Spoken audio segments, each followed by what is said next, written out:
بسم اللہ الرحمن الرحیم۔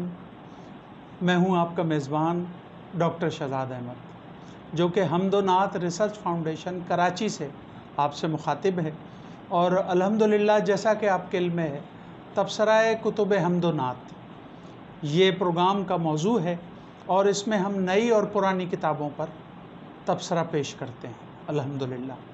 اور جیسا کہ آپ کے علم میں ہے کہ ہر کتاب پر 5 سے 6 منٹ تک ہمیں گفتگو کرنی ہوتی ہے تاکہ ساری معلومات ہم پہنچا دیں۔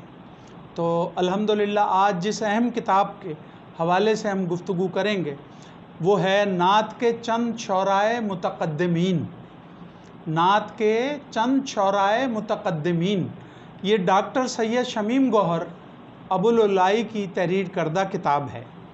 اکتوبر 1979 میں یہ شائع ہوئی ہے۔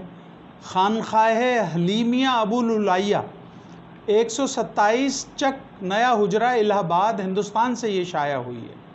اس کے صفحات 128 ہیں، قیمت 20 روپے ہے، اور مجلد شائع ہوئی ہے۔ یہ سائز 20x16 ہے۔ اس کے چھوٹے سائز پہ نہ جائیے گا، اس کا متن جو ہے وہ بہت اہم ہے الحمدللہ، اور وہ بڑی سے بڑی کتابوں پر بھاری۔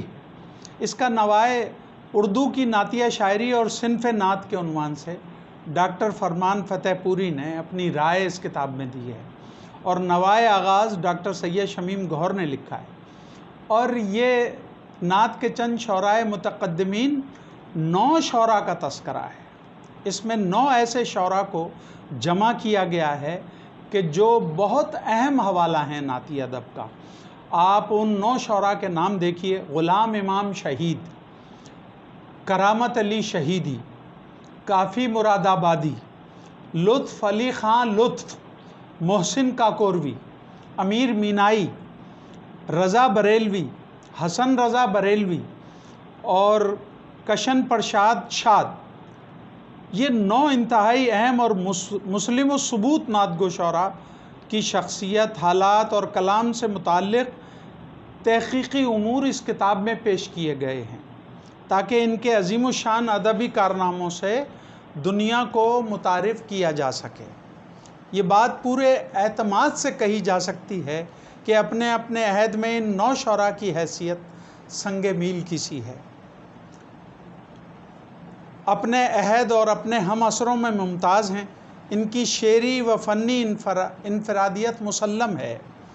کتاب کا بنیادی موضوع چونکہ نعتیہ غزلوں سے متعلق ہے، اس لیے نمونہ کلام کے طور پر صرف اس کتاب میں غزلیں پیش کی گئی ہیں۔ البتہ کرامت و محسن کی غزلوں کے علاوہ محض شہرت و عظمت کے زیر اثر ان کا ایک ایک قصیدہ بھی شامل کتاب ہے۔